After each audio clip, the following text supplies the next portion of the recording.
குரு ஆசிரியர் நேயர்கள் அனைவருக்கும் வணக்கம். ஜூன் 7 2026 ஞாயிற்றுக்கிழமை வைகாசி 24 தேய்பிறை சப்தமி திதி. மேஷம், ரிஷபம், மிதுனம் 3 ராசிக்கான தினப்பலன். மேஷ ராசிக்காரர்களுக்கு சந்திரன் உங்க வீட்டுல 11ஆம் இடத்தில் ராகுவின் நட்சத்திரமான சதய நட்சத்திரத்தில் அமர்ந்திருக்கின்றது. ராகு கேது பிடியில எல்லா கிரகங்களும் அடைப்பட்டதுனால இது வீலோம கால சர்ப தோஷம் என்று ஜோதிடத்தில் சொல்வார்கள். அதாவது பாம்பு பிடிக்கல எல்லா கிரகமும் அடைப்பட்டதுனால தடை தாமதம் தேவையற்ற வீண் விவாதங்கள் எல்லாம் ஏற்படுவதா இருக்கும். இந்த அடிப்படையில் உங்களுடைய பலன் பார்க்கும்போது 11ஆம் இடத்திலேயே சந்திரனுடைய ராகு இருக்கிறதுனால இது ஒரு கிரகண தோஷமாக தான் பார்க்கப்படுகிறது.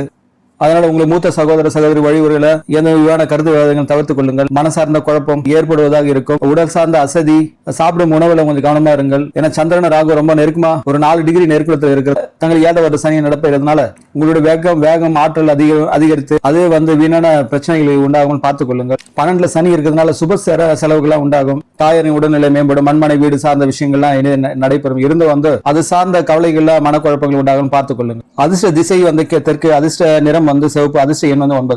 ரிஷபராசிக்காரர்களுக்கு உங்க ராசியிலிருந்து 10ஆம் இடத்தில் ராகுடன் சந்திரன் இருக்கு. சந்திரன் ராகுவின் நட்சத்திரத்தில் அமைந்திருக்கின்றது. அதனால் தொழில் வேலை சார்ந்த சக ஊழியர்கள் மேலதிகாரியின் விஷயங்களை தேவையற்ற விவாதங்களை தவிர்த்துக் கொள்ளுங்கள். உங்க வீட்டிலே சூரியன் இருக்கு. சூரியனை சனி 3ஆம் பார்வை பார்ப்பதனால அரசு தொடர்புடைய விஷயங்கள் இது சார்ந்த பிரச்சனைகளா வரும். ஏன்னா ராகு கேது பிடியில எல்லா கிரகங்களும் அடைப்படுறதுனால இது கால சர்ப தோஷமா இருக்கு. தடை தாமதம் கொண்டு சில விஷயங்கள் நடந்து ஏறுவதாக இருக்கும். உங்க 2ஆம் வீட்டுல உங்க ராசி அதிபதி இருப்பதனால் குடும்பத்திலையும் அறிவு ரீதியான ஒரு மகிழ்ச்சி இருந்தாலும் ஏதோ ஒரு விஷயங்கள் நடைபெறவில்லை என்ற ஒரு மனக்குழப்பம் இருக்கும். ஏன்னா ராகு பிடியில சந்திரன் இது ஒரு கிரக தோஷம் மாதிரி தான் இருந்த உங்க வீட்டுல 3ஆம் இடத்துல குரு உச்சமாக இருப்பதால் குரு பாதை 11ஆம் வீட்டை பார்ப்பதால் தனவரு தொழில் சார்ந்த சில தடைகளும் நீங்குவதாக இருக்கும். தாயாரின் உடல்நிலை கொஞ்சம் கவனம் எடுத்துக் கொள்ளுங்கள். மண்மனை வீடு சார்ந்த விஷயங்களும் கொஞ்சம் காலதாமதம் கொண்டே நகரும். அதிர்ஷ்ட நிறம் வெள்ளை, அதிர்ஷ்ட எண் 6, அதிர்ஷ்ட திசை தென்கிழக்கு.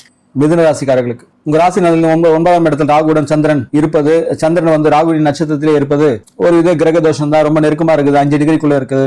அதனால் தந்தை வழி சார்ந்த உறவுகளை எந்த விதமான கருத்து வேறுபாடு வராமல் பார்த்துக் கொள்ளுங்கள். மனம் சார்ந்த அவர்கள் சார்ந்த விஷயங்கள்ல ஒரு விதமான பிரச்சனைகளும் உண்டாகும். ஏன்னா உங்க 12ஆம் இடத்துல சூரியன் வரையத்தில் இருக்கிறதுனால தந்தையோட உறவினர்கள் இவர்கள் சார்ந்த விஷயங்கள் உங்களுக்கு மனக்குழப்பங்களும் கவலைகளும் உண்டாகுவதா இருக்கும். இருந்தும் உங்க ராசிநாதனே உங்க வீட்டுல இருக்குது கூடிய சுக்கிரன் இருப்பது ஒரு சுபத்தனம் தான். அறிவு ரீதியாக ஒரு தெளிவு பெறுவீர்கள். 2ஆம் வீட்டுல குரு இருப்பது குடும்பம் தனம் பாக்கத்தில் இருக்கிறதுனால திருமணம் சார்ந்த விஷயங்கள்லாம் இனிதான் நிறைவேறும்.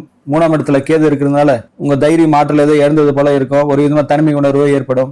தொழில் சார்ந்த நிலையில நல்ல ஒரு ஒழுக்கம், ஒரு நேர்மை இருக்கும். இருந்த கால சர்ப தோஷம் கொண்டு இருப்பதனால தடை தாமதம் கொண்டு விஷயங்கள் நடந்து வருவதாக இருக்கும். அதிர்ஷ்ட நிறம் பச்சை, அதிர்ஷ்ட எண் 5, அதிர்ஷ்ட திசை